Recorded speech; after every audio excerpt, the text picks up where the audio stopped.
Michaela Krajicek, jij wilt deelnemen aan de Olympische Spelen. Ja. Er is een ranking, daar staan alle vrouwen op in volgorde van successen. Op welke plek sta je op het ogenblik? 68ste.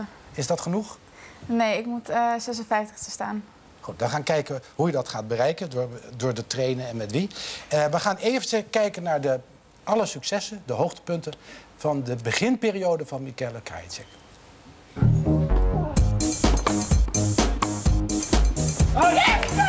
Ik ben natuurlijk te gek om de eerste ronde te winnen. Misschien wel een Nederlands kampioen van 14.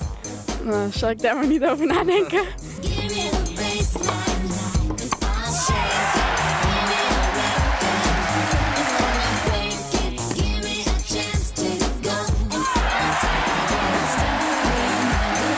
Michaela Krajicek wint haar Ordina Open. Prachtige bal. Ja, ze is los.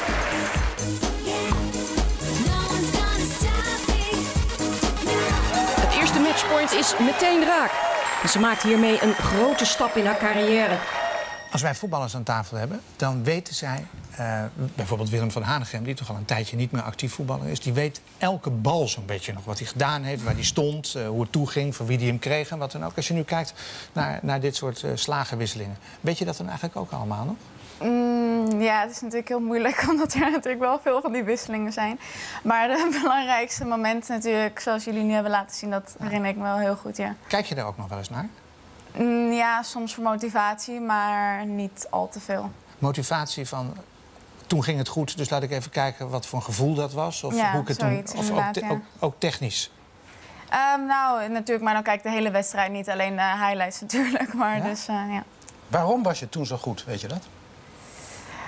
Nou, ik denk dat mijn ouders wel een goede job hebben gedaan natuurlijk. Vanaf jongs af aan hebben mijn ouders me heel erg begeleid. En heb ik veel uren op de baan doorgebracht. En ja, natuurlijk, ik denk dat het toch wel een beetje ook talent misschien in de familie is. Dus. Ja, goed, maar dan zou je kunnen zeggen... die lijn zou zich gewoon in een rechte lijn omhoog voortzetten. Dat is niet gebeurd, daar komen we straks op terug. Maar waarom was je in die periode zo goed? Was dat ook omdat je vader zich toen nog veel met je bemoeide?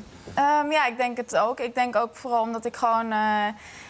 Ik was nergens bang voor. Ik dacht niet heel erg veel over dingen na natuurlijk.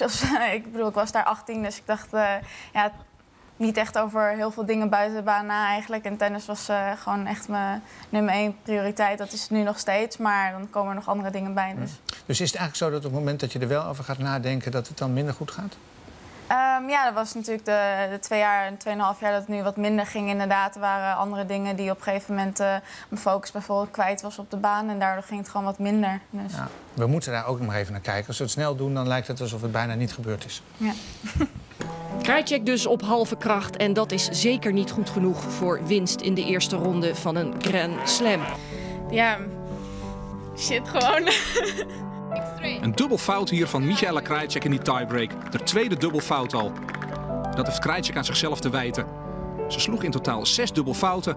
En op de wereldranglijst zakte ze af naar de 115e plaats. En nu dus ook geen Olympische Spelen. Krajicek begint slecht. De eerste set gaat met 6-3 naar Mamić. En er zijn er zorgelijke blikken bij papa Petr Krajicek. De Almeerse verliest voor de 10e keer op rij een eerste rondepartij. Ik ga nu lekker onder de douche huilen, denk ik. Dus. Kijk je hier ook nog wel eens naar? Nou, niet heel erg. Ik heb eigenlijk sommige van die beelden geen eens nog gezien. Dus, maar dat is, ja, ik bedoel, dat is, daar put je niet echt veel hoop van uit. Dus dat was gewoon, dat was een slechte periode en die is gewoon achter de rug. En ja. Voel je het wel als je ernaar kijkt? Weet je dan nog van, oh ja? Ja, vooral dit laatste beeld. Ja? Wat ik zei, dat ging ik ook echt doen. Dus dat, Wat was het dan? Ja, lekker uithuilen onder de douche. Ja, het huilen onder de douche, dat snap ik nog. Maar wat kun je zeggen, nu je daar ook weer weg bij bent, bij die nare periode. Ja. Wat was er toen aan de hand? Ja, ik denk omdat ik won echt gewoon bijna alles wat ik eigenlijk kon winnen tot mijn 18e. En ja, en ik kreeg op mijn 19 kreeg gewoon 2 nare blessures. Eén was een polsblessure, die duurde iets van 3 maanden. En dat zag je daar ook, dat was eigenlijk, dat verwijt ik me nog steeds, was eigenlijk een hele domme beslissing om gewoon op halve kracht op de Australian Open te gaan spelen met alleen een slice backhand. En de andere was mijn knieblessure. Ik weet niet wat dat voor commentaar was, want ik had me wel gekwalificeerd voor de Olympische Spelen. Maar dat was eigenlijk niet omdat mijn ranking afzakte, want ik was al gekwalificeerd. geblesseerd. Maar ik was 2 weken voor de Olympische Spelen was ik geblesseerd geraakt aan mijn knie. Ja. Dus had ik een meniscusoperatie moest ondergaan. Dus dat was maar er was toch in die periode ook iets tussen de oren aan de hand? Nee, maar zeker, dit was zeker het meeste. Dat 10 keer op een rij verliezen, dat inderdaad. Ja, ik was gewoon echt mijn motivatie een beetje kwijt. Maar waar lag dat aan? Ja, maar wat ik zei, dus ik had zoveel gewonnen dat ik op een gegeven moment, ja, ik wil niet zeggen was uitgeput, maar ja, ik was toch op mijn 18e, gewoon 30ste. Dan moet er iemand zijn die zegt, en nu gaan we helemaal door naar de top 10. Ja, nee, maar dat was ook de bedoeling. Maar ja, ik had op dat moment gewoon, ja, was het gewoon niet zo voor mij. Dus. Had dat te maken met de breuk met je vader die er toen ontstond? Ja, dat denk ik dat het meeste te maken had. Want omdat mijn vader me eigenlijk begeleidde tot mijn 18e. En na Wimbledon, zoals ongeveer in juni, juli, hadden we besloten om onze samenwerking als coach en speelster te beëindigen. Dus, klinkt dat mooi tussen vader en dochter? Ja, daarom zeg ik het ook echt zo. Dus, en daarna was het, ja, ik bracht echt eigenlijk alle tijd door met mijn vader. Van hotelkamers naar de tennisbanen, naar het eten. Dus ik was de hele tijd eigenlijk gewoon 24 uur met hem, echt elke dag. Naar echt helemaal niks. Dus ja, op een gegeven moment, ik denk dat ik daardoor gewoon eigenlijk een beetje zoekte ook op de baan. Ja, oké, nu sta ik echt alleen voor, weet je. Oké, waarom doe ik het dus? Maar want tot die tijd, ik wist echt nooit hoeveel ik bijvoorbeeld voor een ronde won, hoeveel punten, hoeveel geld, niks. Het interesseerde me gewoon niet. Maar inderdaad, waarom doe je het? Want jij zei, waarom doe ik het? Vroeg je je af. Ja, nou, ik moet heel eerlijk zijn, op dit moment echt, ik vind het echt een passie. Het is gewoon, het was altijd zo, maar het is nu, omdat het natuurlijk weer goed gaat, is het echt een bevrijdend gevoel. Dus. Ja. Nou, lazen we nog niet zo lang geleden een interview met jouw coach, trainer. Nou, die denkt daar heel anders over, hoor. Ja, nou, ik moet heel eerlijk zeggen, de uitspraken van mijn ex-coach zijn wel heel hard, moet ik zeggen. Ik weet niet of ik daar heel erg mee eens ben, natuurlijk. Maar... Nee, maar die had het helemaal niet over dat je zo'n gepassioneerd meisje alleen maar was. Nee, maar ik denk als je mijn coach een beetje kent, of mijn ex-coach nu dan. Ja, die ken ik dus niet. Nee, ken je niet. Nou, dat weet ik daarom. Maar dan, het is... hij is wel een topcoach, hè? Hij is echt op het tennisgebied, ik denk, een van de beste. Gewoon, dat is zonder 2 keer over na te denken. Maar hij is inderdaad, in het leven is hij niet al te gemakkelijkst. En eigenlijk de dingen die hij over mij zegt, dat vond ik heel erg gepasseerd. Dat paste gewoon meer op hem dan over mij eigenlijk. Okay. Maar leg uit, wat is dat dan? Zei hij botte dingen tegen je? Nou, hij vond me als eerste vond hij me te dik altijd. Dus hij zei... En was dat niet zo? Dat heeft je broer, geloof ik, wel eens ook gezegd over vrouwentennissers, hè? Ja, oh, dat is een goeie. Dat is al heel lang geleden. Ja, maar het was net varkens, hè, zei hij, geloof ik. Of niet? Dat heb ik niet gezegd. Nee, hij. Zoeken jullie dat samen? Ik blijf beleefd. Maar dat is echt al heel lang geleden. Ja, toen was ik echt maar zo'n man maakt een opmerking, de coach, over dat hij vindt dat je te zwaar bent? Of hij vond dat ik gewoon... dat ik niet genoeg meisjesachtig ook was op de baan. Dat ik meer...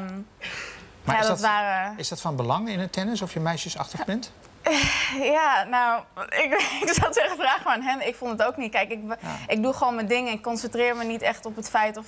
kijk, ik wil altijd een goede body language hebben op de baan. Dat een tegenstander weet dat ik er gewoon ben en dat ik van haar wil winnen. Maar ja, of ik nou echt als een meisje of een jongen op de baan er wil uitzien of gewoon sterk. Maar wat is body language om te laten zien dat je wil winnen? Is dat boos kijken, bedoel je? Of wat is dat? Of met een racket zo op de grond slaan? Nou, ik moet heel eerlijk zeggen, de afgelopen paar jaar doe ik dat zijn ook nog beelden van echt een 4 jaar minimaal terug. Er bleef geen racket meer heel.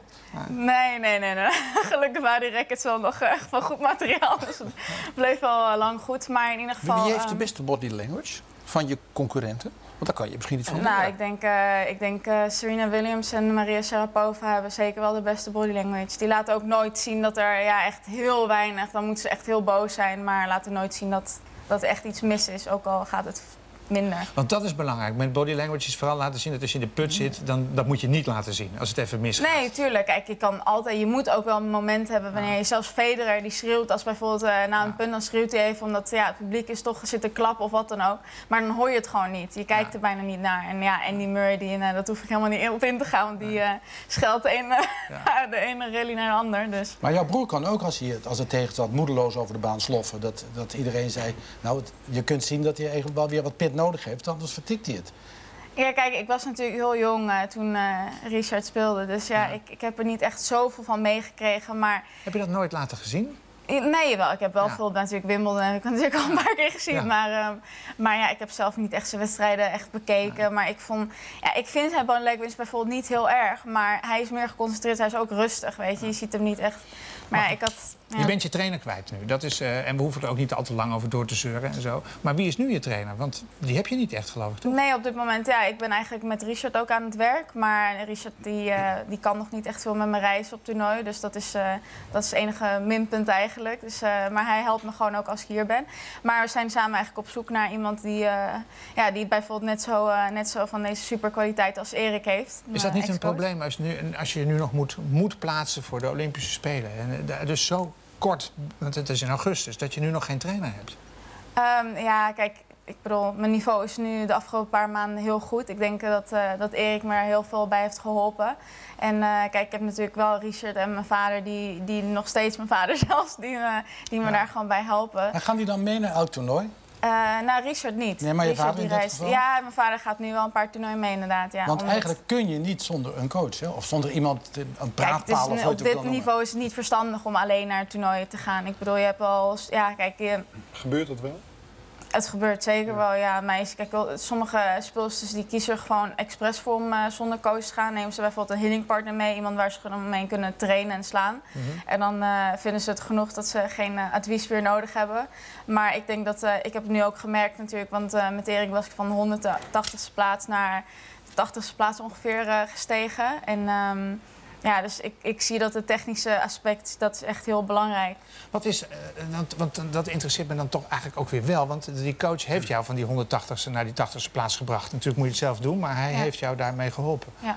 Is het dan niet zonde dat dat dan net een paar maanden voor de Olympische Spelen klapt? Ja, ik vind het heel erg zonde. Maar hij had. En als hij dan gezegd heeft dat je te dik bent, dan kan je toch zeggen, nou ja, goed, weet je, zeg dat niet nog een keer. Maar daar kan toch het chagrijn niet over zitten? Nee, kijk, maar op buitenbaan ging het ook niet zo heel lekker. Tussen onze persoonlijkheden, dat ging niet helemaal geweldig. En ik denk dat dat het vooral het probleem was. Kijk, op de tennisbaan hadden we geen probleem. Ik bedoel, dat klikte. Nou, dat was ook te zien aan de resultaten. Maar, hij zegt, ze vond me te duur. Ja, maar dat was niet de hoofdreden. Ik bedoel, Wat is te duur? Wat betaal je zo iemand per maand? Nou, per maand. Ik bedoel, meestal gaat het per week. Per week dan? Per week, gewoon per toernooi. Ja. Wat betaal je iemand per week? Nou, Erik bijvoorbeeld €2500. €2500 per week om jou te trainen? Ja. Nou ja, is dat duur? Plus, maar... Het hangt er vanaf wat je verdient, lijkt me. Ja, inderdaad. Kijk, wat verdien je in zo'n week? Mag eventueel ook per maand uitgerekend. Dat hangt van het toernooi af. Ik bedoel, als het op Wimbledon is, dan gaat het gelijk op daten. Ik bedoel, maar je moet het natuurlijk goed doen. Maar kijk, het is €2500 per week. Dat is zijn salaris. Nou, daarbij komt vliegtickets, hotel, eten, noem maar op. Dus... Eet hij ook nog? Hij wel. Ja. Maar is er goed van te leven? Je staat op 77ste plek. 68. Sorry. Is dat een ranking waar je goed van kan leven? Ja, ik doe in de top 100 zeker. Ik bedoel, maar kijk dan als je... Kijk, ik investeerde ook in Erik om me nog hoger eigenlijk te brengen. Ik wou nog langer met hem gaan, maar hij was gewoon gestopt met mij. Op een gegeven moment ging het gewoon niet. Maar als jij zo doorgaat, bedoel ik, en je bent nu 24 geloof ik? Hè? 23. 23. Ja. Ben je dan op je 30ste binnen? Ik hoop het. Nee, maar dat behoort tot de mogelijkheden. Ja, kijk, maar dat is niet... Ik bedoel, ik speel geen tennis om... Maar die vraag dat verdien jij? Ja, dat denk ik. Kijk, maar ik speel geen tennis natuurlijk om rijk te worden. Maar kijk, het hoort er gewoon bij. Het is gewoon, ja... bijvoorbeeld mijn huidige vriend, die noemt het ook geen echt een job. Hij noemt het gewoon, ja, het is eigenlijk een hobby die dan... Ja, waar je gewoon goed in bent. Ja, die goed betaalt. Hoe groot schat jij je kansen in om Londen, in dit geval de Olympische Spelen, te bereiken? Nou, mijn kansen zijn heel groot. Ik bedoel, ik moet op 11 juni, dat is na Roland Garros, nemen ze de ranking echt op dat datum. En dan moet ik dus 56 staan. Ja, dus je speelt op Roland Garros? Het is maar 12 plaatsen. En Wimbledon doe je ook, hè, of niet? Wimbledon ook, ja. Ja. En is dat dan eigenlijk ook weer voorbereiding naar de Olympische Spelen? Ja, zeker. Ik bedoel, de Olympische Spelen worden dit jaar op Wimbledon gehouden. Dus op het heilige gras. Dus ik kijk er erg naar uit als het zou kunnen. Maar ja, ik moet er natuurlijk eerst voor mij plaatsen. Ik bedoel, bijvoorbeeld Robin Haase, die heeft het nu heel erg goed gedaan deze week. Ik weet niet of jullie dat weten. Bij het toernooi Monte Carlo. Dus hij is bijna zeker nu al van zijn deelname. Dus als ik me ook plaats, dan kunnen we ook samen mixen. Dus dat zou fantastisch zijn. We gaan voor je duimen. En kijken. Dat zeker. Ja.